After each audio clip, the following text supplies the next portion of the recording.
بسم اللہ الرحمن الرحیم ایاک نعبد و ایاک نستعین۔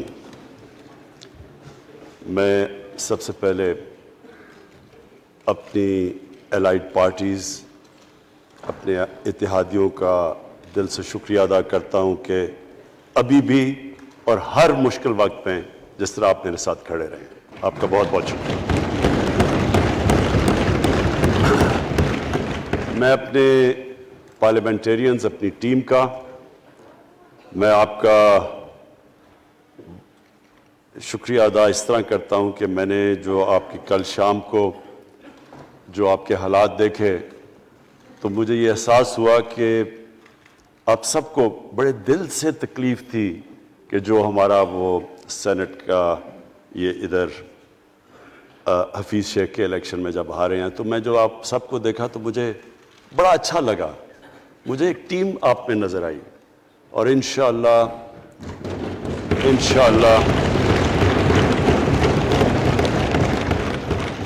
یہ ہماری ٹیم مضبوط ہوتی جائے گی، کیونکہ دیکھیں اللہ کہتا ہے کہ میں تمہارے ایمان کو بار بار آزماؤں گا۔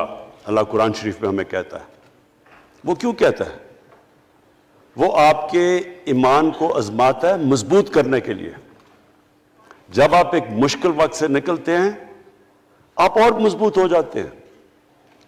اللہ نے ایک انسان کو ایک ایسا چیز، ایک ایسا اس کا جو سب سے بڑی جو اس کی مخلوق ہے، اشرف المخلوقات، اس کو جو اللہ نے بنایا ہے، اس کے اندر اس نے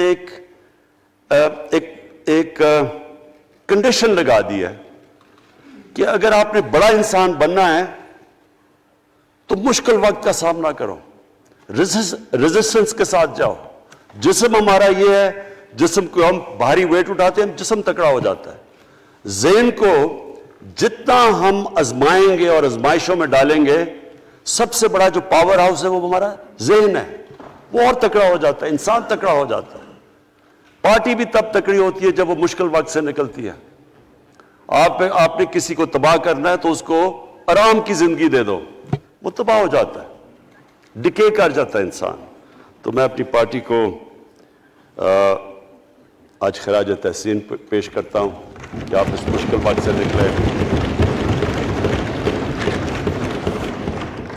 بڑے مجھے انڈیویجول ایم این ایز کا پتہ ہے کہ انہوں نے کتنی کوشش کی یہاں پہنچنے کے لیے، آج اس ووٹ کے لیے، تو میں اور مجھے کئیوں کی طبیعت بھی ٹھیک نہیں تھی، تو میں آپ سب کا آج شکریہ ادا کرتا ہوں۔ آج میں اپنی پارلیمنٹری پارٹی کے ساتھ بھی، اور جو میری عوام آج یہ دیکھ رہی ہے، میں اس کے سامنے جو بات رکھنا چاہتا ہوں وہ یہ کہ دیکھیں ہمیں یہ کبھی بھولنا نہیں چاہیے کہ یہ پاکستان کیوں بنا تھا۔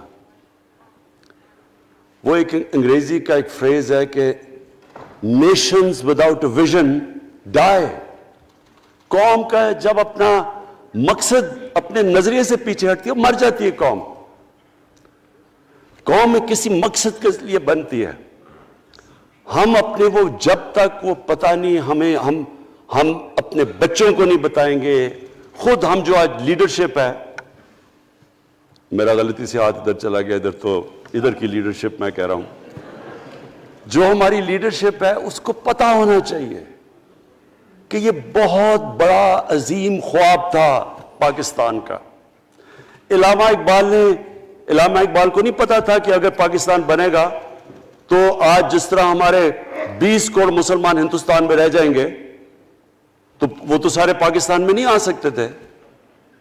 تو علامہ اقبال کا کیا وجہ تھی پاکستان خواب دیکھنے کی؟ ان کی وجہ یہ تھی کہ ہم نے ایک دنیا کو مثال دینی تھی، کہ اصل میں ایک ماڈل بنانا تھا کہ اصل میں ایک اسلامی ریاست کیا ہوتی ہے۔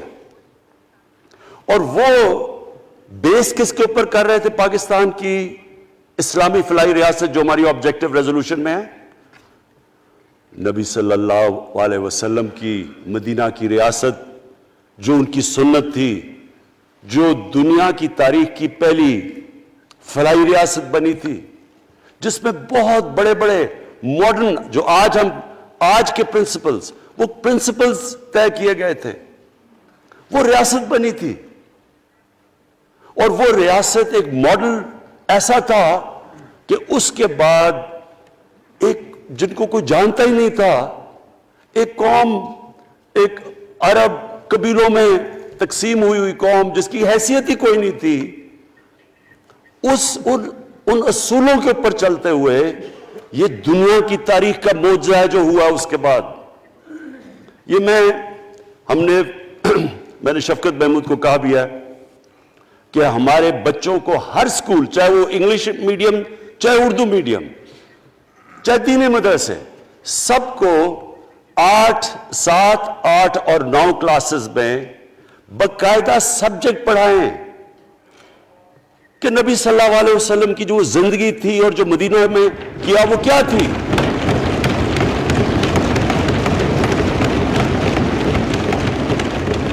تاکہ ان کو پتہ چلے کہ اس ملک کا مقصد کیا تھا.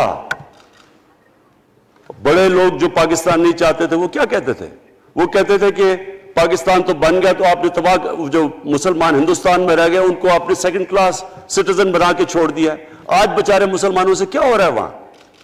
تو وہ لوگ کہتے ہیں کہ اگر پاکستان نہ بنتا تو مسلمانوں کی زیادہ طاقت ہونی تھی. ایک ہندوستان میں اس طرح مسلمانوں کا برا حال نہیں ہونا تھا جو آج ہے. یہ ایک آرگیومنٹ دی جاتی ہے. اور اگر ہم پاکستان کو جس مقصد کے لیے بنا تھا اگر ہم ادھر نہیں لے کے جائیں گے تو وہ ٹھیک کہہ رہے ہیں. یہ تو نہیں تھا کہ وہاں ٹاٹا برلا تھے جو اربوں پتی اور یہاں یہ شریف اور زرداری اربوں پتی بن جائیں. اس لیے تو نہیں پاکستان بنا تھا. یہ بڑی ہمیں ری الائن کرنا چاہیے اپنے نظریے کی طرف. ہمیں اپنا رخ چینج کرنا چاہیے واپس کہ یہ بڑا عظیم خواب تھا پاکستان کا. اور وہ جو تاریخ تھی، وہ جو اصول انہوں نے سیٹ اپ کیے، جن لوگوں کی حیثیت ہی نہیں تھی، یہ تاریخ کا حصہ ہے کہ اس کے بعد انہوں نے دیکھتے دیکھتے 15، 20، 30 سالوں کے اندر دنیا کی امامت کی. صرف امامت ہی نہیں کہ وہ تو منگولیوں نے بھی دنیا بڑی جلدی سے فتح کر لی تھی. چنگیز خان نے بھی بڑی جلدی اس کی فوجوں نے فتح کر لی تھی. 100 سال کے بعد وہ ختم ہو گئے تھے. انہوں نے ایک دنیا کی عظیم سیویلائزیشن، جو ٹاپ سائنٹسٹ تھے، سارے دنیا کے ٹاپ سائنسدان، ایک عظیم کلچر. اور سب سے بڑی بات جو میں یہ کہنا چاہتا ہوں، انہوں نے اخلاقیات، ایک مورل سٹینڈرڈ سیٹ کی دنیا میں. جب مسلمان گئے انڈونیشیا اور ملیشیا، وہاں تو کوئی مسلمان کی فوج نہیں گئی، وہاں تو کوئی تلواروں سے نہیں فتح کیا. مسلمان تاجروں کا وہاں کردار دیکھ کے لوگ حیران ہو گئے کہ یہ کون لوگ آئے ہیں جو بالکل ان کی morality ایسی، نہ وہ کوئی دغا بازی کرتے تھے، نہ وہ کوئی دھوکہ دیتے تھے، اپنی زبان پہ کھڑے ہو جاتے تھے. لوگ ان سے امپریس ہو گئے کہ کون سی قوم ہے. دیکھیں اسلام ہم غلط فہمی میں ہیں، یہ سمجھتا ہے کہ جی تلوار سے اسلام پھیلا تھا. اسلام پھیلا تھا کہ وہ ایک انسان کے کیریکٹر کو ریفارم کرنے آیا تھا. ہم جب اللہ سے مانگتے ہیں، ہم نماز میں ایک ہی چیز مانگتے ہیں کہ اللہ ان کے راستے پہ لگا جن کو تو نے نعمتیں بخشی، ان کے نہیں جو غلط تباہی کے راستے پہ چلے گئے. صرف نماز میں ہم یہ چیز مانگتے ہیں، ہر روز ہم پڑھ کے یہ مانگتے ہیں. یہ 2 راستے ہیں، ایک ہے تباہی کا راستہ، ایک ہے عظمت کا راستہ. نعمتیں کس کو بخشیں؟ اللہ کے پیغمبروں کو. اور جو دنیا کا سب سے عظیم انسان، جو دنیا کا سب سے عظیم لیڈر، جس کو اللہ نے سب سے زیادہ نعمتیں بخشیں، ہمارے نبی صلی اللہ علیہ وسلم. نہ کبھی اس طرح کا انسان آیا ہے، نہ کبھی آ سکتا ہے. تو ہمیں راستہ بتایا کہ ایک ان کا راستہ ہے اور ایک دوسرا راستہ ہے، تباہی کا راستہ ہے. اور وہ جو ان کے راستے پہ چلتا گیا وہ ایک عظیم انسان بنتا گیا. ایک کتاب ہے، میں اپنے لوگوں کو ریکمینڈ بھی کرتا ہوں، کہ دی عرب کانکویسٹ، وہ پڑھنے والی کتاب ہے. اس میں بتاتے ہیں کہ جب مسلمان ایک دم دیکھتے دیکھتے دنیا میں پھیل گئے تو کوئی ایک آدمی نہیں تھا. ایک تو بڑے عظیم سپہ سالار تھا خالد بن ولید، لیکن وہ جو بھی بنتا تھا وہ جنرل عظیم بن جاتا تھا. وہ اس کتاب کے اندر لکھی انگریز نے ہے.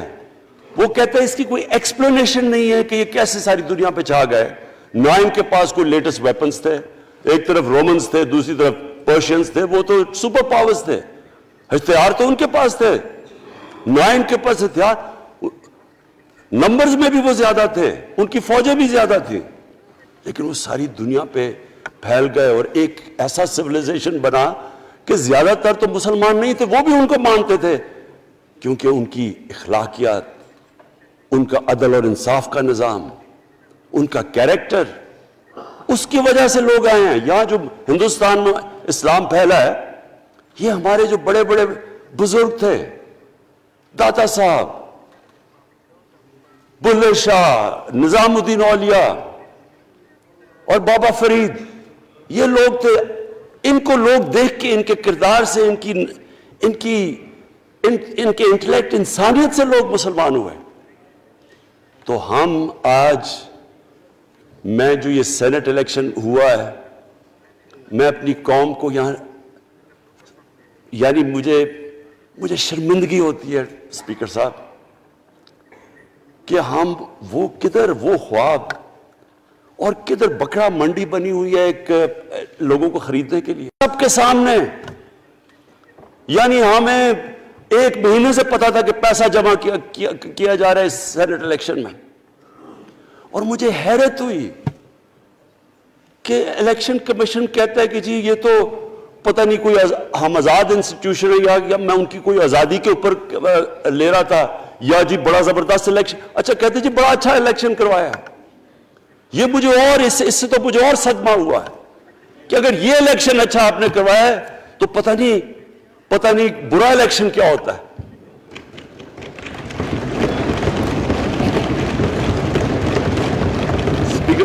اسپیکر صاحب یہ دیکھیں، مجھے یہ افسوس یہ ہوتا ہے کہ ہم ایک چیز سمجھتے نہیں ہیں. ہم کہتے ہیں نا جی ہمارے معاشی حالات بہت برے ہیں. دیکھیں جی ہماری ڈیفیسٹ تھے، یہ ہمارے کرنٹ اکاؤنٹ، یہ جو بھی ہم کہتے ہیں، قرضے چڑھے ہوئے ہیں. یہ جو قرضے چڑھے ہوئے ہیں یہ ایک بیماری کے سمٹمز ہیں. بیماری کچھ اور ہے. اخلاقی طور پہ ہماری قوم کو تباہ کیا ہے، پھر معاشی تباہی آتی ہے. آج مجھے ایک ملک کا بتا دیں جس کی اخلاقیات اوپر ہو، جن کے مورل سٹینڈرڈز اوپر ہوں اور وہ غریب ہو. ایک ملک مجھے بتا دیں، اور کوئی ملک مجھے بتا دیں جتنا مرضی پیسہ ہو، وسائل ہو، سب کچھ ہو، لیکن وہاں کی بھی جو لیڈرشپ کرپٹ ہو، وہ مجھے بتا دیں کہ اس میں خوشحالی ہو. دیکھیں یہ ساتھ ساتھ جاتا ہے. اس وقت کیا ہوا تھا مدینہ کی ریاست میں؟ کیا انہیں کوئی سونا تیل مل گیا تھا؟ کیا ہوا تھا؟ کہ ان کے پاس کوئی پیسے آ گئے تھے؟ کیسے وہ اوپر اٹھ گئے تھے؟ کوئی انہوں نے قرضے لیے تھے؟ کس طرح اٹھے تھے اوپر؟ دنیا کے عظیم لیڈر نے ان کی اخلاقیات اٹھا دی تھی. صادق اور امین،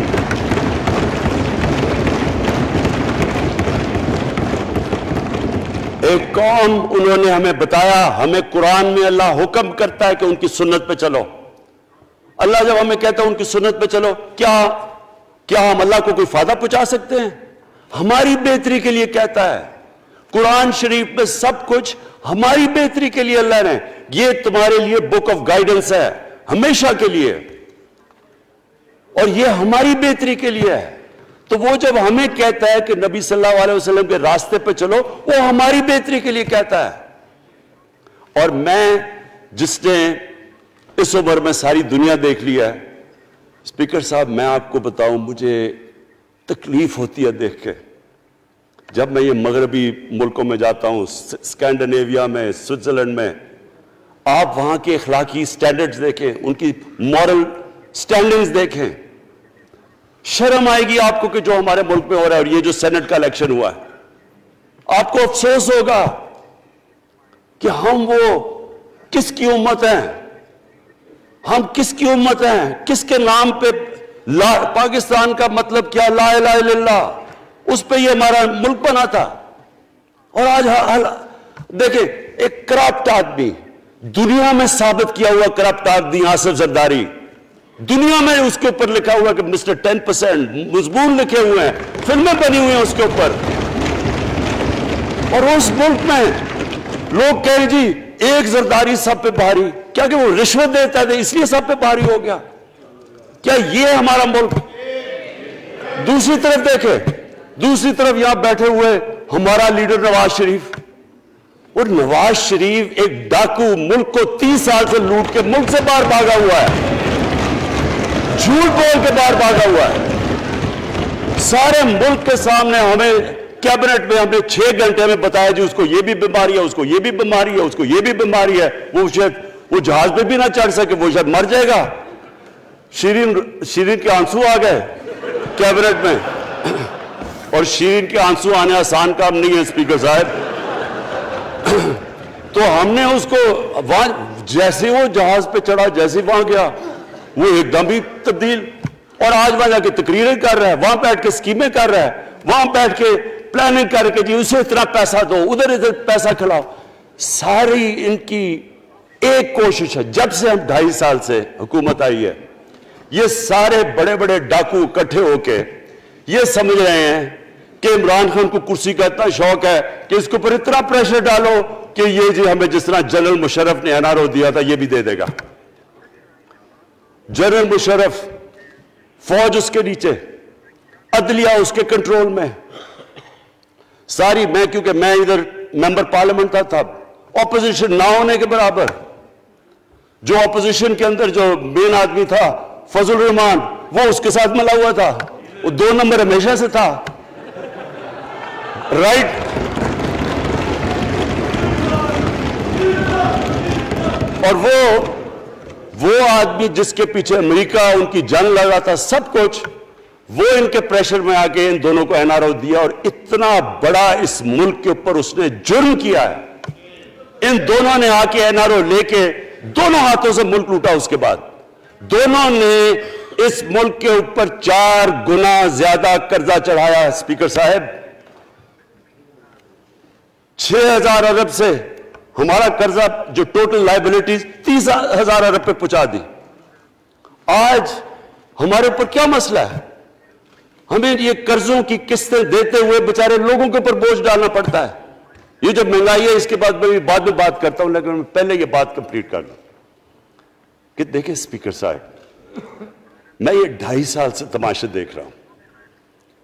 یہاں پہلے دن پرائم منسٹر بن کے پرائم منسٹر تقریر کرنے جا رہا ہے، کھڑے ہو کے تقریر نہیں کرنے دی۔ کیوں تقریر نہیں کرنے دی؟ کیونکہ ان کو پہلے دن سے ڈر تھا کہ یہ ہمارے جو کرپشن کے کیسز یہ معاف نہیں کرے گا۔ کرپشن کے کیسز ہم نے نہیں بنائے تھے اسپیکر صاحب، یہ سارے ان کے دور کے کیسز بنے ہوئے ان کے اوپر۔ آپس میں تو ان کا مکمکا تھا، اپنا نیب کا چیئرمین آپس میں مل کے کیسز ان کے بند کر رہا ہے۔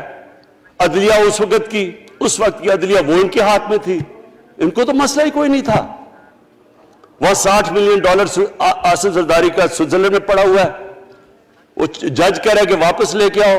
وہ یوسف رضا گیلانی جو یہاں سے سینیٹر بنا ہے، وہ پاکستان کا $60 ملین پڑا ہوا ہے سوئٹزرلینڈ میں، وہ جج کہہ رہا ہے کہ واپس لے کے آؤ۔ وہ کہتے نہیں جی میں نہیں خط لکھتا۔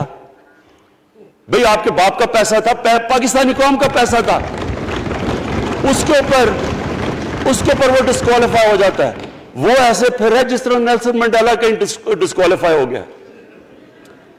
اسپیکر صاحب، میں یہ چیزیں آپ کو اس لیے بتا رہا ہوں، میں تو ان کو 30 سال سے جانتا ہوں۔ دیکھیں، جب تک ہم اس ملک میں اپنی اخلاقیات ٹھیک نہیں کریں گے، مورل سٹینڈرڈز ٹھیک نہیں کریں گے، جب اس طرح کے الیکشن ہوں گے کہ کھل کے پیسہ چل رہا ہے اور ہم کہیں گے نہیں جی وہ پٹواری کیوں پیسے لیتا ہے، تو وہ تھانے دار کیوں پیسے لیتا ہے، وہ سرکاری نوکر، وہ تو بیچارہ جو نچلا طبقہ ہے وہ تو واقعی جس طرح شیخ رشید نے کہا ہے، مہنگائی جو بڑی ہے بیچارے لوگوں کی تنخواہ میں گزارا نہیں ہو رہا۔ ان کو ہم کہہ رہے ہیں کہ آپ بالکل ایماندار بنے، اور یہ جن کا اتنا ان کے پاس پیسہ ہے اسپیکر صاحب، میں آپ کو یقین سے کہتا ہوں ان کو خود نہیں پتا کہ ان کا کتنا پیسہ باہر پڑا ہے۔ اتنا 30 سال سے چوری کر رہے ہیں یہ پیسہ، اور 30 سال سے پیسہ چوری کر کے اب ان کی کوشش یہ ہے کہ عمران خان کے اوپر پریشر ڈالو سارے چور مل کے کہ جی کبھی ہم گورنمنٹ گرا دیں گے، کبھی ہم وہ نکلاتے ہیں وہ۔ آپ سوچیں فیٹف کے اوپر، اب فیٹف ہماری وجہ سے تو نہیں فیٹف پہ ہم گرے لسٹ میں آئے، یہ تو نون لیگ کے دور میں گرے لسٹ میں آئے ہیں۔ اب اگر فیٹف کی بلیک لسٹ میں پاکستان جاتا ہے تو یہاں سب کو پتا ہے کہ سینکشنز لگ جائیں گی، تو آگے مشکل سے ہم نے اکانومی کو سٹیبلائز کیا، مشکل سے۔ اگر بلیک لسٹ میں جاتا ہے تو اکانومی سیدھی نیچے۔ آج جو لوگوں کو مشکل پڑی ہوئی ہے، اور مشکل پڑی ہوئی ہے ہمارے لوگوں کو مہنگائی کی، اس کی وجہ یہ ہے کہ ہمارا روپیہ جو تھا تقریباً 107 روپے کا، آج 160 روپے کا۔ تو جب روپیہ گرتا ہے تو ساری چیزیں باہر سے مہنگی ہو جاتی ہیں، پٹرول، ڈیزل، بجلی۔ اب بجلی کی آدھی بجلی ان سے باقی ڈالر کانٹریکٹس کے اوپر بجلی کے کانٹریکٹ سائن کیے ہوئے ہیں، وہ سب کچھ باہر سے، دالیں مہنگی، جو چیز باہر سے امپورٹ کرتے ہیں، گھی مہنگا، ساری چیزیں مہنگی ہو جاتی ہیں۔ تو یہ سوچ لیں کہ اگر ہمارے اوپر سینکشنز لگ جائیں، اگر ہمارے اوپر فیٹف کی سینکشنز لگ جاتی تو یہ تو آپ تو سوچ ہی نہیں سکتے کہ یہ ملک میں کیا حال ہونا تھا۔ تو ہم اپنے ملک کے لیے فیٹف کی ریکوائرمنٹ پر لیجسلیشن کروا رہے ہیں، اور انہوں نے جناب اتنا بڑا وہ ذرا پکڑا، اتنا بڑا وہ لا دیا جی، اتنا بڑا جی، یہ 34 شکیں چینج کر دیں نیب میں۔ اب نیب کا فیٹف سے کیا تعلق ہے؟ انہوں نے سمجھا کیا عمران خان قابو آ گیا، اب تو یہ ڈر کے فیٹف کی بلیک لسٹ سے اب تو جناب ہمیں یہ 34 شکیں سائن کر کے تو نیب کو ختم کر دے گا۔ مطلب یہ کہ صرف ان کی چوری کے کیسز ختم ہو جائیں، بس ون پوائنٹ ایجنڈا ان کا۔ اور میں نے آپ کو پہلے دن یہاں سے کہا تھا، پہلے دن یہاں کھڑے ہو کے میں نے کہا تھا کہ ان کا صرف ون پوائنٹ ایجنڈا، میں ان کو جانتا ہوں، میں ان کو جانتا ہوں، جب یہ سارے اپوزیشن میں میرے ساتھ تھے، ان کا صرف ایک خوف ہے کہ یہ NRO نہیں دے گا، لہٰذا اس کو اتنا بلیک میل کرو، اور اب فیٹف کے اوپر تو یہ پھنس گیا ہے تو اب اس سے لے لو، اس سے کنسیشن لے لو تاکہ نیب ختم ہو جائے۔ اب سوچیں کیا ان کو ملک کا فکر ہے؟ کیا ان کو نہیں پتا تھا کہ کیا ہونا ہے اگر فیٹف کی بلیک لسٹ پہ چلے جاتے ہیں؟ اس کے بعد انہوں نے جلسے کرنے کی کوشش کی، بڑا جی پبلک نکالیں گے ہم، مینار پاکستان کے اندر جلسہ۔ مینار پاکستان کا یہ جانتے نہیں، دیکھیں ان کے بھی آگئے ایک شہزادہ ایک شہزادی جنہوں نے زندگی میں کبھی کام کیا نہیں ہے، نہ ان کو پتہ ہے کہ سٹرگل ہوتی کیا ہے۔ جناب مینار پاکستان خود ہی اخباروں کے اندر اپنے آپ کو پیسے خرچ کر کے اخباروں میں ذرا نمایاں کر کے جناب انہوں نے مینار پاکستان میں جلسہ کر لیا۔ اب میں تو جانتا ہوں مینار پاکستان، اور میں تو اپنے لاہور کو بھی جانتا ہوں، میں تو اپنے لاہور شہر کو بھی جانتا ہوں۔ وہ لاہور شہر ملک کا کوئی پیسہ چوری کیا ہو اس کے خلاف تو نکلائے گا، لیکن بڑے بڑے ڈاکو اگر وہ سمجھ رہے ہیں کہ اپنی چوری بچانے کے لیے لاہور شہر کو نکالیں گے تو وہی ہوا جو ان کے ساتھ مینار پاکستان میں ہوا۔ اب آ کے جو ڈاکٹر فہمیدہ مرزا نے بڑا اچھا آپ کو ایکسپلین کیا، انہوں نے بتایا کہ یہ کیوں ضروری تھا اوپن بیلٹ۔ انہوں نے بتایا کہ الیکشن کمیشن کی تو ریکوائرمنٹ ہے کہ آنسٹ ہو، فری اور فیئر الیکشن ہو۔ تو انہوں نے 2008 میں چارٹر آف ڈیموکریسی میں کہا ہوا کہ جی اوپن بیلٹ ہونی چاہیے، دونوں پارٹیز نے۔ اور اس کے بعد ایک دم وہاں سے دونوں سب ادھر سے بھاگ کے اور کہتے نہیں جی خفیہ بیلٹ ہونی چاہیے۔ میں نے تب کہہ دیا کہ خفیہ بیلٹ کا ایک مقصد تھا، سارے مل کے کوشش کریں گے کہ حفیظ شیخ کو ہرائیں، اور وہ جو آدمی جیتا ہے پاکستان کا کرپٹ ترین آدمی۔ میں ایک چیز آپ کو آج کہتا ہوں، یوسف رضا کے آپ صرف ایسٹس دیکھ لیں، پرائم منسٹر بننے سے پہلے تھے اور اس کے بعد کیا ایسٹس ہیں، بس ایک چیز دیکھ لیں، کوئی آپ کو کچھ کرنے کی ضرورت نہیں ہے، آپ کو پتا چلے گا انہوں نے اس نے کیا کیا اپنے زمانے میں۔ تو اس کو لا کے یہاں بٹھا کے تو جناب انہوں نے سارا پیسہ لگا کے, اور ہمیں سب پتا تھا کیا ہو رہا ہے, اور اس کو جا کے جناب انہوں نے ہروا دیا حفیظ شیخ کو. اب کیا پیغام گیا سارے ملک میں اس کا؟ میں نے کیوں یہ آج ووٹ آف کانفیڈنس لی ہے, اس کا کیا پیغام گیا دنیا میں؟ سارے لوگوں کے سامنے اوپن ہارس ٹریڈنگ, لوگوں کو راتوں کو کال کر رہے ہیں, یا میں تو خاص داد دینا چاہتا ہوں, میرے ممبرز بیٹھے ہیں, خواتین بیٹھی ہیں جن کو کالیں گئی ہیں رات کہ جی 2 کروڑ سے ریٹ شروع ہوگا, ہم آپ کو آگے پیسے دیں گے. ان کو ساروں کو پیسے آفر کر رہے ہیں. اور پھر اگر میں صرف الیکشن کمیشن کو ایک چیز کہنا چاہتا ہوں, آپ مہربانی کریں پاکستان کی ایجنسی سے صرف ایک سیکرٹ بریفنگ لیں, آپ ان کو اندازہ ہوگا کتنا پیسہ چلا اس الیکشن کے اندر, پتہ چلوائیں کیا ہوا اس الیکشن میں, تاکہ آپ اس طرح کی سٹیٹمنٹ نہ دیں کہ جی ہماری کوئی آزادی ختم کر رہی ہے. میں آپ کی آزادی ختم کر رہا ہوں یہ کہہ کے آپ کہ یہ جو الیکشن میں ہوا ہے.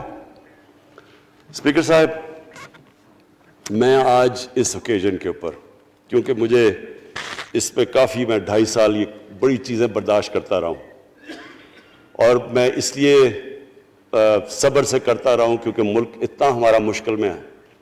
جو ہمیں ٹائم ملا جب میری گورنمنٹ آئی, میں آپ کو یقین سے کہتا ہوں کہ ساری زندگی میری تو سٹرگل میں گزری. جو بھی آپ انسان کسی چیز میں کمپیٹ کرتا ہے, اگر آپ نے ملک میں اپنے سب سے ٹاپ 11 کھلاڑیوں میں پہنچنا ہے تو ایک بہت سارے ملک میں مقابلہ کر کے آپ وہاں پہنچتے ہیں, اس میں ایک بڑی سٹرگل ہوتی ہے, اونچ نیچ ہوتی ہے بڑی. اور پھر اگر آپ کو دنیا کے لیول پہ آپ کو اپنا, اگر آپ کو منوانا ہے, اس کی اور ایک سٹرگل ہوتی ہے.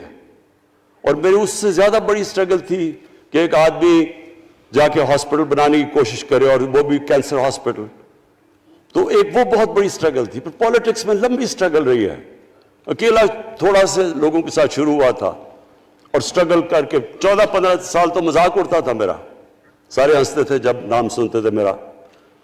تو ایک سٹرگل کر کے یہاں پہنچا ہوں. جو یہ 2.5 سال میں اسپیکر صاحب میں نے سٹرگل کی ہے, یہ میری زندگی کی سب سے مشکل سٹرگل تھی. اور کیوں مشکل تھی؟ کیونکہ جو یہ 10 سال میں اس کو ڈیکیڈ آف ڈارکنس کہتا ہوں, ایک انہوں نے ادارہ تباہ کیا. صرف 10 سال پہلے اداروں کے حال دیکھ لیں, کوئی ادارہ اٹھا لیں, پی آئی لے لیں, ریلوے لیں, سٹیل مل 8 ارب روپے کا پروفٹ لے کے بیٹھی ہوئی تھی.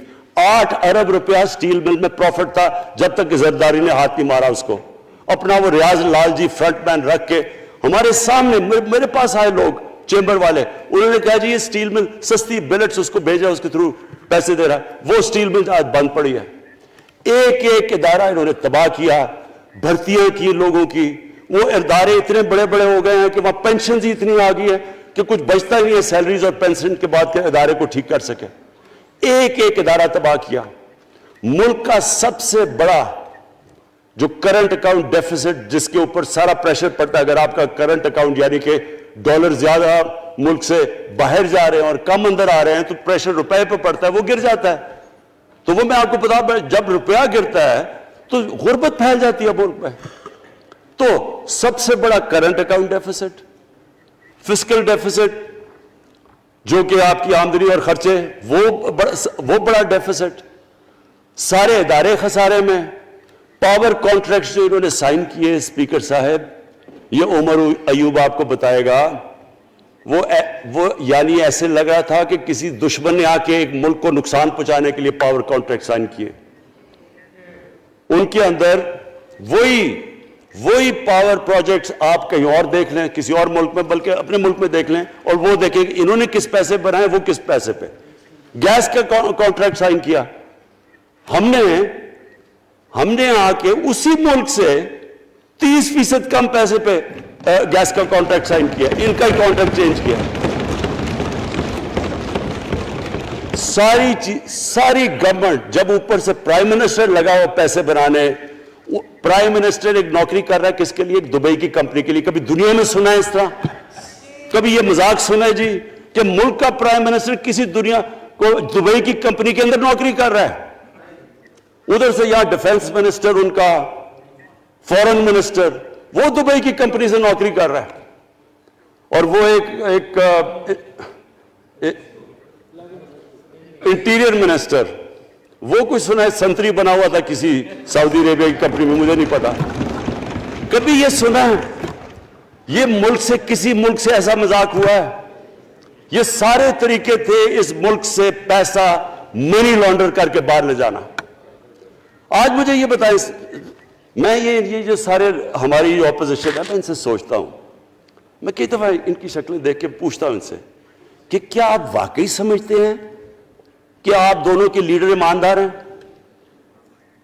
کیا یہ واقعی سمجھتے ہیں کہ ان کی جو یہ دولتیں بڑی ہیں یہ ایمانداری سے بنی ہیں؟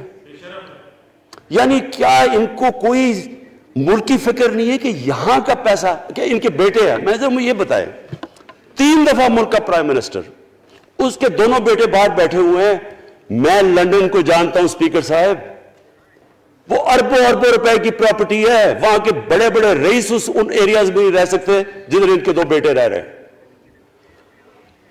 ملک سے بھاگ گئے جی، ہم پاکستانی شہری نہیں ہیں۔ کیوں پاکستانی شہری نہیں؟ کیوں یہاں بتا ہی نہیں سکتے کہ وہ پیسہ کدھر سے آیا جو انہوں نے اتنی بڑی پراپرٹیز لی ہوئی ہیں، اور یہ کچھ نہیں ہے جو انہوں نے بنامی پراپرٹیز لی ہوئی ہیں۔ کسی کو اندازہ ہی نہیں ہے ان کا کتنا پیسہ باہر پڑا ہے۔ زرداری کے پاس کیا تھا پہلے، اس کی جو باہر پراپرٹیز ہے۔ تو کیا ان لوگوں کو نہیں پتا کہ اس ملک کا پیسہ چوری کر کے یہ باہر لے کے جا رہے ہیں، اور یہ پھر بھی ان کی سپورٹ کر رہے ہیں؟ اور یہ جو سینٹ کا الیکشن، کیا انہیں نہیں پتا کہ بڑا جی عقل مند پولیٹیشن ہے زرداری، لوگوں کو رشوت دے کے ان کو خرید رہا ہے؟ ساری قوم کے سامنے یہ ہو رہا ہے۔ میں یہ صرف آخر میں یہ کہنا چاہتا ہوں اس ایشو کو ختم کرتے ہوئے کہ دیکھیں اسپیکر صاحب، کوئی ملک آگے نہیں بڑھ سکتا ایسے۔ میں اکیلا عمران خان کو کرپشن کر کے کرپشن نہیں ٹھیک کر سکتا۔ میں عدلیہ کو کیا، کیسز تو عدلیہ میں یا نیب کے اندر ہے، میرا تو ان کے اوپر کوئی کنٹرول نہیں ہے۔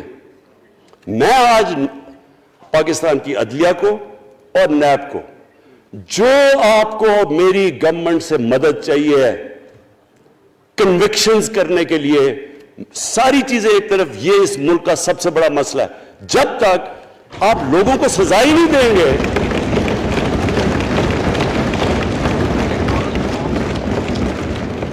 جب تک لوگوں کو سزا ہی نہیں ملیں گی، دیکھیں جی کسی معاشرے میں جب سزا اور جزا ہی نہیں ہے، صرف غریب آدمی جیل میں جائے، طاقتور جلسے کرنے شروع ہو جائے کہ جی مجھے این آر او دو، وہ نیب کے عدالت سے نکلتے ہیں، پھول پھینک رہے ہیں ان کے اوپر، اربوں روپے کی چوری کی ہوئی ہے انہوں نے۔ وہ تو اسپیکر صاحب، میں ایک معاشرہ کرپشن کے خلاف لڑتا ہے۔ آپ جتنے مرضی قانون بنا دیں، وہ کرپشن کے خلاف، وہ کرپشن نہیں ختم کر سکتے۔ معاشرہ فیصلہ کرتا ہے کہ ہم نے اس ملک میں کرپشن نہیں ہونے دینی۔ معاشرے کی اخلاقیات ایسی ہونی چاہیے کہ جو کرپٹ آدمی ہو وہ کبھی اس کی شکل نہ دکھا سکے پبلک کے اندر۔ جو میڈیا کا رول ہے، میں اپنے میڈیا والوں کو بھی کہنا چاہتا ہوں، جو اسحاق ڈار سے کیا تھا ہارڈ ٹاک میں اسٹیون سیکر نے، وہ ہر جگہ یہ ہوگا۔ آپ جب بھی کسی بھی مغربی معاشرے میں کسی نے پبلک کا پیسہ چوری کیا، اس کی جرات نہیں ہوگی ٹی وی پہ جانے کے لیے۔ میں نے تو وہاں دیکھا ہوا ہے، بڑے بڑے نام، ایک دھبا لگتا ہے آپ کے اوپر کرپشن کا کیس، آپ سارے میڈیا سے باہر ہو جاتے ہیں۔ یہاں ہر روز شام کو بیٹھ کے اربوں روپے کی کرپشن کی ہوئی ہے، ان کو کسی نے قتل کیے ہوئے ہیں، اور آرام سے بیٹھ کے جراوہ میں لیکچر دے رہے ہوتے ہیں۔ اسپیکر صاحب، معاشرہ لڑتا ہے، اس کے اندر ہمیں سب کو مل کے اپنے ملک کو اگر بچانا ہے، معاشی طور پہ بھی بچانا ہے، پہلے ہمیں اپنے اخلاقی سٹینڈرڈز ٹھیک کرنے پڑیں گے، سارے ملک کو مل کے لڑنا پڑے گا۔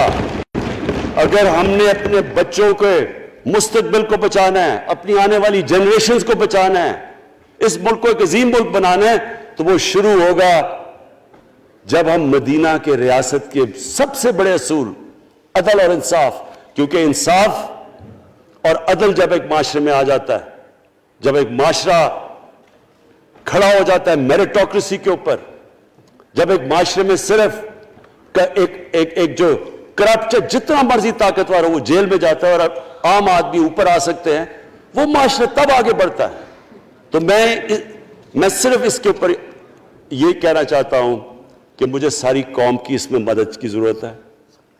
میں اپنی ساری زندگی کوشش کر چکا ہوں اور کرتا رہوں گا. میں تو اپنی پارٹی کو یہ بھی کہا تھا کہ اگر میری پارٹی ساری بھی چھوڑ دے میں اکیلا بھی ان کے خلاف لڑتا رہوں گا. میں تو کبھی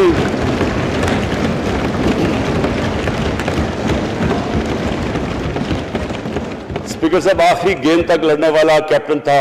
آخری گیند تک لڑوں گا, وہ تو کبھی میں ہار مانوں گا نہیں. لیکن یہ وقت آ گیا ہے کہ ملک کو اپنے آپ کو بچانا ہے. آنے والی جنریشنز کو ہم نے بچانا ہے. ہم تب تک نہیں کر سکتے انفارچونیٹلی جب تک ہم سب مل کے فیصلہ کریں کہ یہ جو اوپر بیٹھے ہوئے ہیں جنہوں نے 30 سال سے ملک کو چوری کر رہے ہیں, ان کو ہم بجائے وہ صحافی جا کے کہہ رہے ہیں جی ہائی کورٹ کے اندر کی جی اس کو تقریر کرنی دینی ہے. وہ نیلسن منڈیلا جو باہر بیٹھا وہ تقریر کرنا چاہیے جی. پتہ نہیں عوام کو سننا چاہیے کہ وہ یہاں سے بھاگا کیسے, اس کے پیسے کیسے. یعنی کہ میں حیران ہو گیا تب. اور اب اسپیکر صاحب میں صرف مختصر بات کر دوں آگے کی. دیکھیں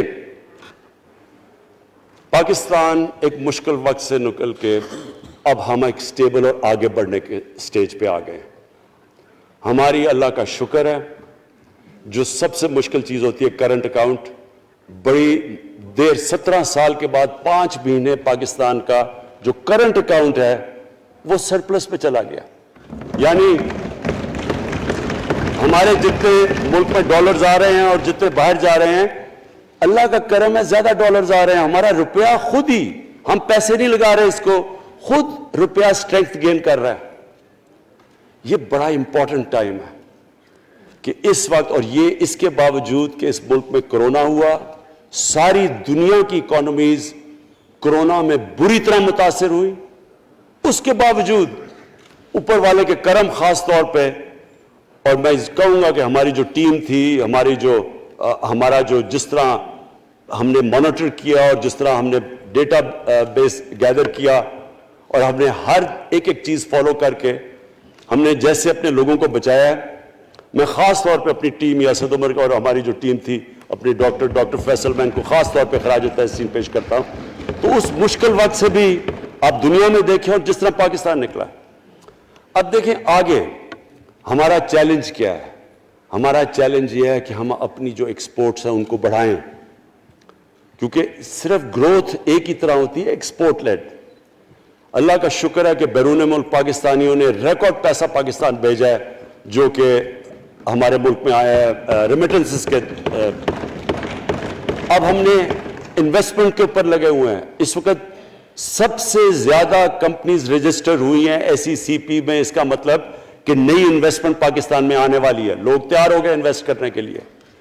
ہمارا صرف مسئلہ اسپیکر صاحب ایک ہے بجلی کا. یہ بڑا مسئلہ ہے.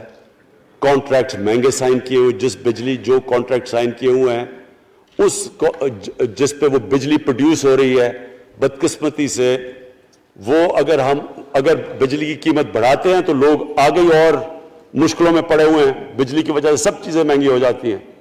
نہیں بڑھاتے تو قرضے, وہ جو گردشی قرضے ہیں وہ بڑھتے جا رہے ہیں.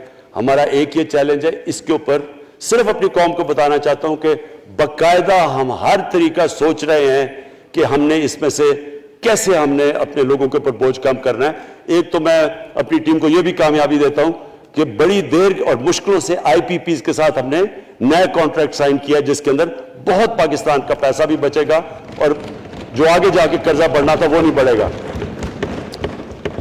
جو میرے اوپر سب سے زیادہ پریشر ہے اس وقت اسپیکر صاحب وہ ہے مہنگائی کا. مہنگائی میں نے آپ کو بتا بھی دیا کہ مسئلہ ایک جب آپ کے روپیہ گرتا ہے تو جب چیزیں مہنگی ہو جاتی ہیں ایک وہ ہے.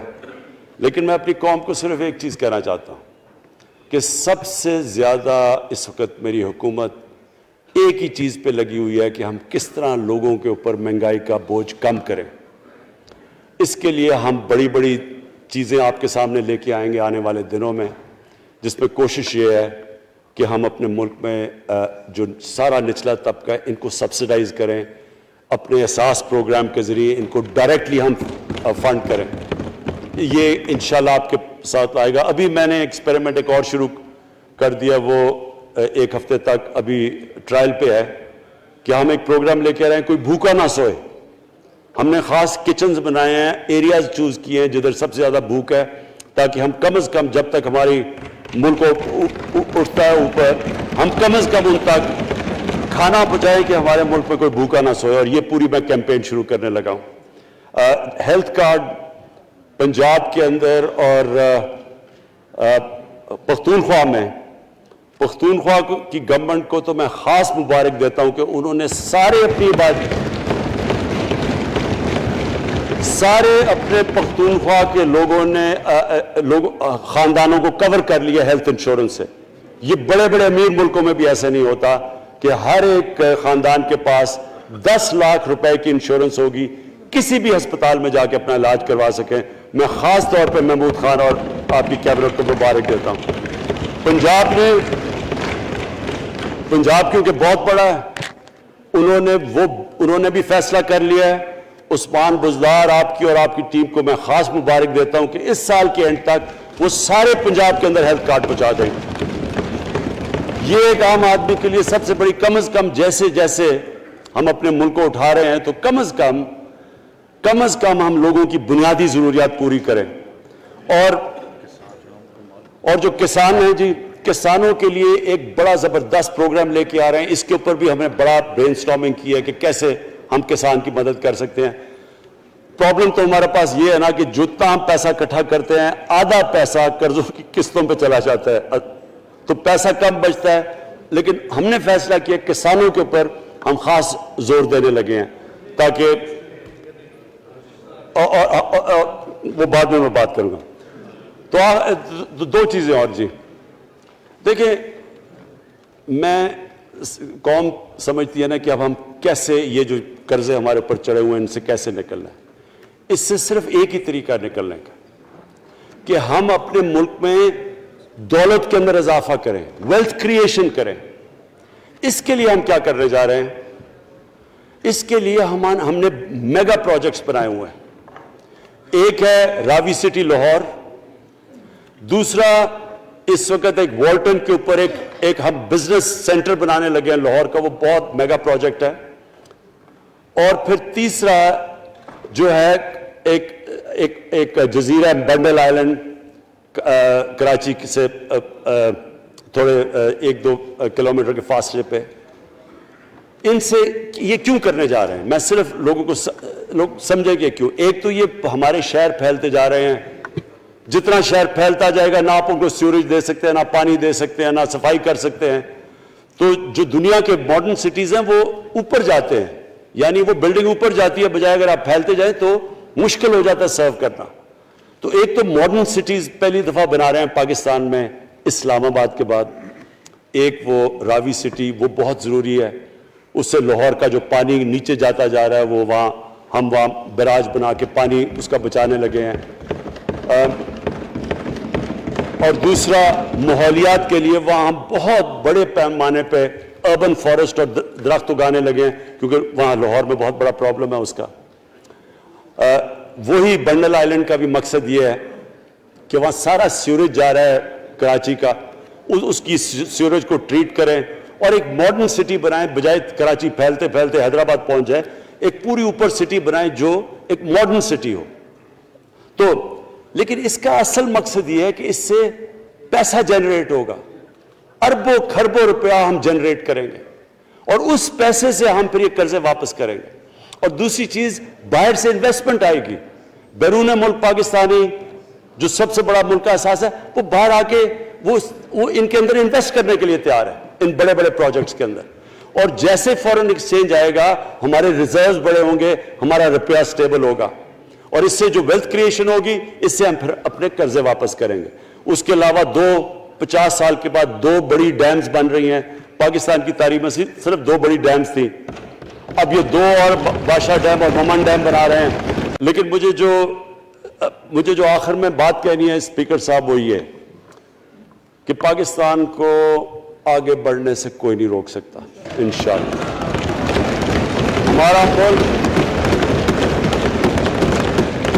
ہمارے ملک میں, کیونکہ میں شاید ہی لوگ اتنا اپنے ملک کو انہوں نے اس طرح دیکھا جیسے میں نے سارا ملک پھیرا ہوا ہوں.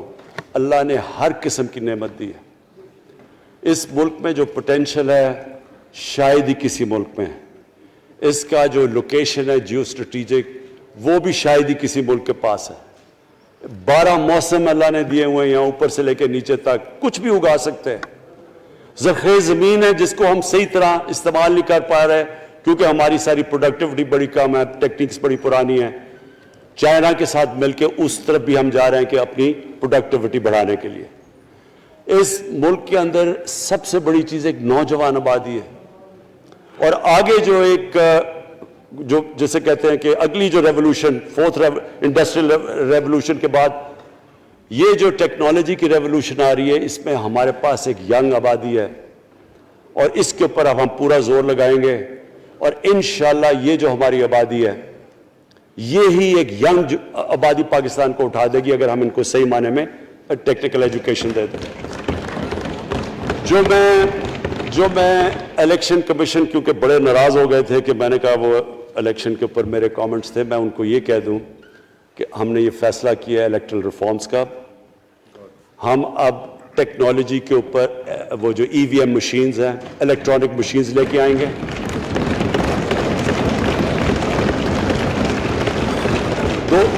دو چیزیں کر رہے ہیں. اوورسیز پاکستانیز کے لیے آپ پورے لگے ہوئے ہیں کہ اوورسیز پاکستانیز بھی ووٹ ڈال سکیں, اور دوسری چیز الیکٹرانک مشینز لے کے آ رہے ہیں. اور کیونکہ یہ الیکٹرانک مشینز کے بغیر ہمیں الیکشنز نہیں کرنے چاہیے, نہیں تو جو ہارتا ہے وہ کہتا جی داندلی ہو گئی. ہم نے اس طرح کا سسٹم لے کے آ رہے ہیں کہ امریکہ کے اندر جب ڈونلڈ ٹرمپ نے کہا کہ الیکشن میں داندلی ہوئی ہے, سارے انہوں نے جب الیکشن کھولا تو ایک بھی وہ نہیں ثابت کر سکے داندلی ہوئی کیونکہ الیکٹرانک مشینز تھی, ان کے پاس وہ سسٹم تھا. انشاءاللہ وہ سسٹم لے کے آ رہے ہیں تاکہ ہمیشہ کے لیے آگے سے یہ چیز ختم ہو جائے کہ جو ہارا تھا وہ ہار مانے گا, جو جیتے گا وہ جیت. جس طرح کہ انشاءاللہ ہماری حکومت کرے گی, جس طرح کہ ایز کیپٹن پاکستان دنیا کی کرکٹ کی تاریخ میں پہلی دفعہ نیوٹرل امپائرز میں لے کے آیا تھا. بہت بہت شکریہ.